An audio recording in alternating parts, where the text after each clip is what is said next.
Christmas exam കഴിഞ്ഞു, marks കിട്ടുന്ന ഒരു പ്രതീക്ഷയുമില്ല, കോൺഫിഡൻസ് ഏറ്റവും ലോവസ്റ്റ് ലെവലിലായിരിക്കും ഒരു പക്ഷെ. ഇങ്ങനെയാണ് നിങ്ങളുടെ അവസ്ഥ എങ്കിൽ യെസ് സാർ എന്ന് കമന്റ് ബോക്സിൽ കമന്റ് ചെയ്യാം. മക്കളെ, നിങ്ങൾ മനസ്സിലാക്കേണ്ടത് ഇതെല്ലാ വർഷവും ഓൾമോസ്റ്റ് എല്ലാ കുട്ടികളും നേരിടുന്ന ഒരു പ്രശ്നമാണ്. പക്ഷേ ഇനി അങ്ങോട്ട് നിങ്ങളുടെ പബ്ലിക് എക്സാമിന് 60 ദിവസമാണ് ബാക്കിയുള്ളത്. ആ പബ്ലിക് എക്സാമിൽ നിങ്ങൾ A+ ആണോ വാങ്ങുക, അല്ലെങ്കിൽ ക്രിസ്മസ് എക്സാം പോലെ അവിടെയും ഇങ്ങനെ കോൺഫിഡൻസ് കുറഞ്ഞിരിക്കേണ്ട അവസ്ഥ വരുമോ എന്നുള്ള കാര്യം തീരുമാനിക്കാൻ പോകുന്നത് ഇന്ന്, എക്സാക്ട്ലി ഇന്ന് നിങ്ങൾ എന്ത് തീരുമാനം എടുക്കുന്നു, അടുത്ത 60 ദിവസം നിങ്ങൾ എന്തൊക്കെ ചെയ്യുന്നുള്ള ഒരൊറ്റ കാര്യമായിരിക്കും. ഇത് ജസ്റ്റ് പബ്ലിക് എക്സാം വെറും പാസ്സാവാൻ വേണ്ടിയിട്ടുള്ള പ്ലാൻ അല്ല പറഞ്ഞുതരാൻ പോകുന്നത്. പബ്ലിക് എക്സാം വേറെ ലെവലിൽ ഡോമിനേറ്റ് ചെയ്യാൻ വേണ്ടിയിട്ട്, പബ്ലിക് എക്സാം കഴിയുമ്പോൾ വേറെ ഒരു മനുഷ്യൻ നിങ്ങളായി തീരാൻ വേണ്ടിയിട്ടുള്ള അക്കാഡമിക് കംബാക്ക് ആണ്. ഈ വീഡിയോയിൽ പറയുന്ന കാര്യം കൃത്യമായിട്ട് നിങ്ങൾ ഫോളോ ചെയ്യാൻ റെഡി ആണെങ്കിൽ നിങ്ങൾക്ക് തീർച്ചയായിട്ടും ഒരു ഗംഭീര അക്കാഡമിക് കംബാക്ക് വരുത്താൻ പറ്റും. അത് നിങ്ങളുടെ ലൈഫിന്, നിങ്ങളുടെ ആറ്റിറ്റ്യൂഡിനെ തന്നെ കൂടെ ചേഞ്ച് ചെയ്യും. ഞാൻ പറയുന്ന കാര്യം കൃത്യമായി ശ്രദ്ധിക്കുക. Let's start the video. ആദ്യം ചെയ്യേണ്ട കാര്യം, നമ്മളൊരു ഓട്ടോപ്സി ചെയ്യാൻ പോവാണ് നിങ്ങളുടെ പരീക്ഷ പേപ്പറിന് മുകളിൽ.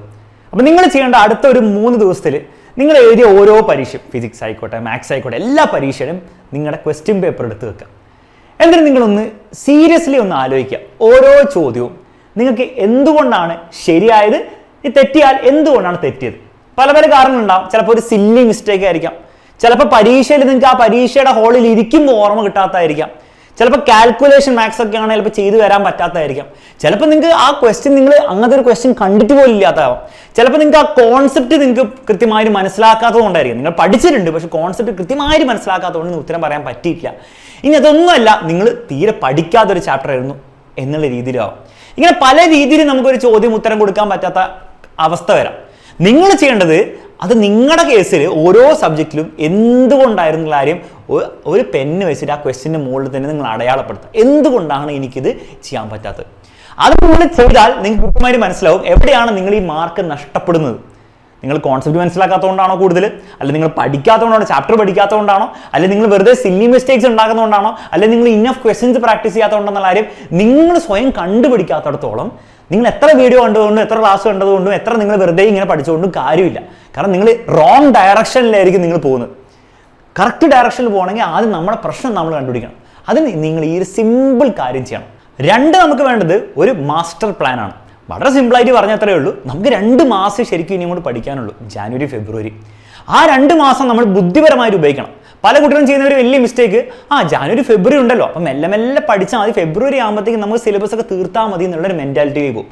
അതാണ് ഏറ്റവും വേസ്റ്റ് സ്ട്രാറ്റജി. ഒരിക്കലും നിങ്ങൾ ചെയ്യാൻ നിൽക്കരുത്. നേരെ മറിച്ച് നിങ്ങൾ ആ 2 മാസത്തിനെ 2 സെപ്പറേറ്റ് മാസങ്ങളായിട്ടും ആ 2 മാസത്തിന് വേണ്ടി സെപ്പറേറ്റ് സ്ട്രാറ്റജി നിങ്ങൾ ഉപയോഗിക്കണം. വളരെ സിമ്പിളായിട്ട് പറഞ്ഞു കഴിഞ്ഞാൽ ജാനുവരി എന്ന് പറഞ്ഞ മാസമേ നിങ്ങൾക്ക് പഠിക്കാനുള്ളൂ. ഇനിയുള്ള ചാപ്റ്റേഴ്സ് ഉണ്ടാവും, ഇതുവരെയുള്ള ചാപ്റ്റേഴ്സിൽ പല ചാപ്റ്റർ നിങ്ങൾ പഠിക്കാത്തതുണ്ടാവും. അതൊക്കെ പഠിച്ചു തീർക്കാൻ വെറും ജാനുവരി പറഞ്ഞ മാസം ഉള്ളൂ എന്നുള്ള കാര്യം നിങ്ങൾ തീരുമാനിക്കാം. അപ്പോൾ സാർ പിന്നെ ഫെബ്രുവരിയോ? February is only for revision and question practice. Maximum ചോദ്യങ്ങൾ ചെയ്യാം. അത് പ്രീവിയസ് ഇയർ ചോദ്യങ്ങളായിക്കോട്ടെ, നിങ്ങൾ എക്സാമിനറിന്റെ ബാച്ചിൽ ജോയിൻ ചെയ്തവരാണ്, ബാച്ചിൽ ഇഷ്ടംപോലെ മെറ്റീരിയൽസ് കിട്ടുന്നുണ്ട്, അതിലുള്ള ചോദ്യങ്ങളായിക്കോട്ടെ, ക്ലാസ്സിൽ ബാച്ചിൽ എടുക്കുന്ന ചോദ്യങ്ങളായിക്കോട്ടെ, ക്വസ്റ്റ്യൻ പ്രാക്ടീസ് ചെയ്യാനും. പിന്നെ നമ്മൾ പഠിച്ച ചാപ്റ്റേഴ്സ്, ഫസ്റ്റ് മുതൽ നമ്മുടെ ഓണപരീക്ഷ മുതൽ പഠിച്ച ചാപ്റ്റേഴ്സ് പല ചാപ്റ്ററും നിങ്ങൾ അപ്പോഴത്തേക്ക് മറന്നു പോയിട്ടുണ്ടാവും. അല്ലെ റീസെന്റ് പഠിച്ച ചാപ്റ്റർ പലതും നിങ്ങൾക്ക് അങ്ങോട്ട് ഫുള്ളി അങ്ങോട്ട് മനസ്സിലായിട്ടുണ്ടാവില്ല. അത് റിവൈസ് ചെയ്യാനും വേണ്ടിയിട്ടുള്ള സമയമായിട്ട് ഫെബ്രുവരി നമ്മൾ കാണാം. ഈ രീതിയിൽ നിങ്ങൾ ടൈം സ്പ്ലിറ്റ് ചെയ്ത് കഴിഞ്ഞാൽ നിങ്ങൾക്ക് ഒരു ബുദ്ധിമുട്ടുണ്ടാവില്ല. മാത്രമല്ല, നിങ്ങൾ ജാനുവരി ചാപ്റ്റർ ഒക്കെ പഠിച്ചു കഴിഞ്ഞാൽ ഫെബ്രുവരിയിൽ ഈ ചോദ്യങ്ങളൊക്കെ ചെയ്യുമ്പോഴാണ് നിങ്ങൾക്ക് മനസ്സിലാവുക ഒരു ചാപ്റ്ററിലെ എന്തൊക്കെ പോർഷൻസ് ആണ് ശരിക്കും ഇമ്പോർട്ടൻറ്റ്, ഏതൊക്കെയാണ് ശരിക്കും ഇമ്പോർട്ടൻ്റ് അല്ലാത്തതെന്നുള്ള കാര്യം നിങ്ങൾക്ക് തന്നെ ഒരു ധാരണ കിട്ടണമെങ്കിൽ നിങ്ങൾ ആ ഫെബ്രുവരി ആകുമ്പോഴത്തേക്കും ചോദ്യങ്ങൾ ചെയ്ത് തുടങ്ങണം. അങ്ങനെ നിങ്ങൾ ചെയ്താൽ പരീക്ഷയുടെ തലേന്ന് നിങ്ങൾക്ക് അറിയാം എന്തൊക്കെ ഞാൻ റിവൈസ് ചെയ്യണം, എന്തൊക്കെ ഞാൻ തൽക്കാലം റിവൈസ് ചെയ്യേണ്ട എന്നുള്ള ഒരു ധാരണ കിട്ടും. ഏത് തരം ചോദ്യങ്ങളായിരിക്കും പരീക്ഷയിൽ വരിക എന്നുള്ള ധാരണ നിങ്ങൾക്ക് ഉണ്ടെങ്കിൽ പരീക്ഷയുടെ തലേന്നൊക്കെ നിങ്ങൾക്ക് പെട്ടെന്ന് റിവൈസ് ചെയ്യാൻ പറ്റും. വളരെ എഫക്റ്റീവ് ആയിട്ട് സ്വയം നിങ്ങൾക്ക് ചെയ്യാൻ പറ്റും. അപ്പോൾ ഈ ഒരു രീതിയിൽ January February, January for learning, February for revision and question practice എന്ന രീതിയിൽ നമ്മൾ സ്പ്ലിറ്റ് ചെയ്യുക. ആ രീതിയിൽ നിങ്ങൾ പഠിക്കാൻ തുടങ്ങുക. 3ാമത്തെ ടിപ്പാണ്, നിങ്ങൾക്ക് പലർക്കും ഉള്ള ഒരു പ്രശ്നം. അതായത് സാർ പഠിക്കാൻ തോന്നുന്നില്ല, പഠിക്കാൻ പറ്റുന്നില്ല, ഒരു മൂഡ് കിട്ടുന്നില്ല, മോട്ടിവേഷൻ കിട്ടുന്നില്ല. അപ്പോൾ ഇതെങ്ങനെയാണ് ശരിയാക്കുക? മക്കൾ, ഇവിടെ ഒരൊറ്റ സൊല്യൂഷനേ ഉള്ളൂ. നമുക്ക് പഠിക്കാൻ എന്തോ ഒരു മോട്ടിവേഷൻ കിട്ടിയതുകൊണ്ടോ അല്ലെങ്കിൽ ഒരു മൂഡ് വന്നതുകൊണ്ടോ നമ്മൾ പഠിക്കില്ല. അങ്ങനത്തെ ഒരു സാധനം ഇല്ല. അങ്ങനെ സാധനം ഉണ്ടായിരുന്നെങ്കിൽ നിങ്ങളുടെ വീട്ടിൽ നിന്ന് നിങ്ങളുടെ സ്കൂളിൽ നിന്നൊക്കെ നിങ്ങൾക്ക് അത് തന്നു കിട്ടേനെ. ഇത് ചെയ്താൽ മതി, നിങ്ങൾക്ക് പഠിക്കാൻ മൂഡ് വരുന്നു. പക്ഷെ അങ്ങനത്തെ ഒരു സാധനം ഇല്ല എന്നാണ് റിയാലിറ്റി. പക്ഷെ എന്തുണ്ട്, നിങ്ങൾ ഒരു കാര്യം നിങ്ങൾക്ക് ചെയ്യാൻ മടിയുണ്ടെങ്കിൽ അതെന്തും ആയിക്കോട്ടെ, നിങ്ങൾ അതും കൂടി ചെയ്ത് തുടങ്ങുക. ഞാൻ പറയുന്നത് 10 മണിക്കൂർ പഠിക്കാനോ 5 മണിക്കൂർ പഠിക്കാനോ 2 മണിക്കൂർ പഠിക്കാനോ പോലെയല്ല. നിങ്ങൾ ഒരു 5 മിനിറ്റിലേക്ക് അല്ലെങ്കിൽ 10 മിനിറ്റിലേക്ക് നിങ്ങളത് ചെയ്ത് തുടങ്ങുക. ചെയ്ത് തുടങ്ങിക്കഴിഞ്ഞാൽ നമ്മുടെ ഒരു കാറ് സ്റ്റാർട്ട് ചെയ്യുന്ന പോലെയാണ്. ആ സ്റ്റാർട്ട് ചെയ്ത് കഴിഞ്ഞാൽ പിന്നെ നമ്മൾ ചവിട്ടി അങ്ങോട്ട് പോയിക്കോളും. പിന്നെ കുറേ കഷ്ടപ്പെടേണ്ട ആവശ്യമൊന്നുമില്ല. അതുപോലെ പഠിച്ചു തുടങ്ങി കഴിയുമ്പോൾ നമുക്ക് ഒരു മൊമെൻറ്റം കിട്ടിക്കോളും. പ്രത്യേകിച്ച് നിങ്ങൾ സിമ്പിളായുള്ള സബ്ജക്റ്റ് നിങ്ങൾക്ക് ഓൾറെഡി അറിയുന്ന ഒരു ചാപ്റ്ററൊക്കെയാണ് നിങ്ങൾ പഠിച്ചു കൊടുക്കുന്നതെങ്കിൽ നിങ്ങൾക്ക് ആ ഒരു ഓക്കെ ഇനി ചെയ്തോളാം, ചെയ്യാൻ പറ്റും എന്നുള്ളൊരു ഫീലിംഗ് നമുക്ക് വരികയാണ് ചെയ്യുക. അത് വരുമ്പോഴാണ് നമ്മൾ എന്ത് ചെയ്യുന്നത്, നമ്മൾ കൂടുതൽ പഠിക്കാൻ വേണ്ടിയുള്ള തീരുമാനം എടുക്കുന്നത്. അപ്പോൾ ഇവിടെ സൊല്യൂഷൻ എന്തല്ല, സൊല്യൂഷൻ എന്തോ സംഭവിച്ചിട്ട് നമ്മൾ പോയിട്ട് മോട്ടിവേഷൻ കിട്ടി പോയി പഠിക്കുക. അത് നിങ്ങൾ കാത്തിരുന്നാൽ നിങ്ങൾ മാർച്ച് പബ്ലിക് എക്സാമിലാകുമ്പോൾ നിങ്ങൾ പഠിക്കില്ല.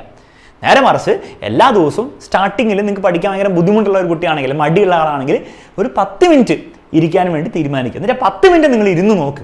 ഓട്ടോമാറ്റിക്കലി നമുക്ക് അത് 20 മിനിറ്റിലേക്കും അരമണിക്കൂറിലേക്കും ഒക്കെ ആക്കാൻ പറ്റും. അതൊരു ശീലമായി മാറിക്കഴിയുമ്പോഴാണ് നമുക്ക് എന്താണ് ആ ഒരു മടിയും ഇതൊക്കെ കാര്യങ്ങൾ കുറഞ്ഞു വരിക. അപ്പോൾ ഈ ഒരു രീതിയിൽ സ്റ്റാർട്ട് സ്മോൾ എന്ന രീതിയിൽ നിങ്ങൾ എന്ത് ചെയ്യുക, തീരുമാനങ്ങൾ എടുക്കുക. അല്ലാണ്ട് ഇന്നു മുതൽ ഞാൻ 3 മണിക്കൂർ പഠിക്കും 4 മണിക്കൂർ പഠിക്കും എന്ന് പെട്ടെന്ന് ജമ്പ് ചെയ്ത് ഒരു ഇതിലേക്ക് എത്തിയാൽ, തീരുമാനത്തിലേക്ക് എത്തിയാൽ അതൊരു വലിയ ഫെയിലിയർ ആവാനുള്ള ചാൻസ് ഉണ്ട്. അപ്പോൾ ഈ രീതിയിൽ സ്റ്റാർട്ട് സ്മോൾ, ഓക്കെ, ആ ഒരു സ്ട്രാറ്റജി ഫോളോ ചെയ്ത് കഴിഞ്ഞാൽ നിങ്ങൾക്ക് 60 ദിവസവും കൺസിസ്റ്റൻ്റ്ലി ഞാൻ ഈ പറഞ്ഞ പോലെ പഠിക്കാൻ പറ്റും. നിങ്ങൾ ഇത്ര വെച്ചാൽ മതി. ഏതൊരു സിനിമയാണെങ്കിലും ആ ഒരു സിനിമയുടെ ഇടയിൽ ഒരു ക്രൈസിസ് പോയിന്റ് ഉണ്ടാവും. നമ്മുടെ ഹീറോ ഒന്നും ചെയ്യാൻ പറ്റാതെ വീണ് എല്ലാ ഹോപ്പും നഷ്ടപ്പെട്ട് ഇങ്ങനെ നിൽക്കുന്ന ഒരു അവസ്ഥ ഉണ്ടാവും. പക്ഷേ അത് കഴിഞ്ഞിട്ട് വരുന്നൊരു സംഭവമുണ്ട്. ആ ഒരു സിനിമയുടെ ഹീറോ ശരിക്കത്തെ ഹീറോ ആണെങ്കിൽ ആ ഒരു പോയിന്റിൽ നിന്നൊരു കുതിച്ചു കയറ്റമുണ്ട്. ആ ഒരു കുതിച്ചു കയറ്റത്തിലൂടെയാണ് നമ്മൾ ക്ലൈമാക്സിലേക്ക് എത്തുന്നത്. നിങ്ങൾ മനസ്സിലാക്കേണ്ടത് നിങ്ങളുടെ ക്രിസ്മസ് എക്സാം നിങ്ങളുടെ സിനിമയിലെ ക്രൈസിസ് പോയിന്റ് ആണ്. ഇനി അങ്ങോട്ട് നിങ്ങൾ എന്ത് ചെയ്യും എന്നുള്ള കാര്യമാണ് നിങ്ങളുടെ സിനിമയിൽ നിങ്ങളൊരു ഹീറോ ആണോ അല്ലെങ്കിൽ ഏതെങ്കിലും ഒരു സൈഡ് ക്യാരക്ടർ ആണോ എന്നുള്ള കാര്യം തീരുമാനിക്കുക. അപ്പോൾ ഈ 60 ദിവസവും ഞാൻ ഈ പറഞ്ഞ പോലെ ഫൈറ്റ് ചെയ്യാൻ റെഡി ആയിക്കോ. സിനിമയിലെ ഏറ്റവും നല്ല ഭാഗം, ഏറ്റവും എക്സൈറ്റിംഗ് ആയിട്ടുള്ള ഭാഗം ഇനി വരാനിരിക്കുന്നേ ഉള്ളൂ. നന്നായി 60 ദിവസം പഠിച്ച് ഒരു ഗംഭീര അക്കാഡമിക് കംബാക്ക് ഉണ്ടാക്കി നിങ്ങളുടെ ടീച്ചേഴ്സിനെ, നിങ്ങളുടെ പേരൻസിനെ, ഈവൻ നിങ്ങളെയും അങ്ങോട്ട് ഷോക്ക് ചെയ്യിപ്പിക്കുക. ഞാൻ ഉറപ്പ് തരുന്നു, ഈ ഒരു 60 ഡേയ്സ് അക്കാഡമിക് കംബാക്ക് നിങ്ങൾ വരുത്തി കഴിഞ്ഞാൽ നിങ്ങളുടെ ലൈഫ് മാറും. കാരണം നിങ്ങൾക്ക് മനസ്സിലാവും അവസാനം ഒരു തീരുമാനം എടുത്തു കഴിഞ്ഞാൽ അത് നേടിയെടുക്കാനുള്ള കഴിവ് നിങ്ങൾക്ക് ഉണ്ടെന്നുള്ളത്. അതാണ് ലൈഫിൽ നിങ്ങൾക്ക് ഏറ്റവും വലിയ ലേണിംഗ് ആകാൻ പോകുന്നത്. അപ്പോൾ അതിലേക്ക് എല്ലാവർക്കും എത്തിച്ചേരാൻ പറ്റട്ടെ എന്ന് വിചാരിക്കുന്നു. ഓൾസോ ഈ കാര്യങ്ങൾക്കൊക്കെ നിങ്ങൾക്ക് പ്രോപ്പറായിട്ടുള്ള സഹായം വേണം. പ്രോപ്പറായിട്ടുള്ള ടൈം ടേബിൾ വെച്ച് പ്രോപ്പറായിട്ടുള്ള ക്ലാസ്സുകളൊക്കെ ആവശ്യമുണ്ടെങ്കിൽ എക്സാമിനറുടെ ബാച്ചിലൊക്കെ ജോയിൻ ചെയ്യാം. താഴെ നമ്പറൊക്കെ കൊടുത്തിട്ടുണ്ട്. അതും കൂടി ഉപയോഗിച്ച് ഒരു ഗംഭീര അക്കാഡമിക് കംബാക്ക് നിങ്ങൾക്ക് ഉണ്ടാക്കാൻ സാധിക്കട്ടെ എന്ന് വിചാരിക്കുന്നു. കമന്റ് ബോക്സിൽ എല്ലാവരും അക്കാഡമിക് കംബാക്ക് ഒരു ഫയർ ഇമോജി കൂടി ഇട്ടിട്ട് എന്ത് ചെയ്യുക, പഠിച്ചു തുടങ്ങാം. നമുക്ക് കാണാം.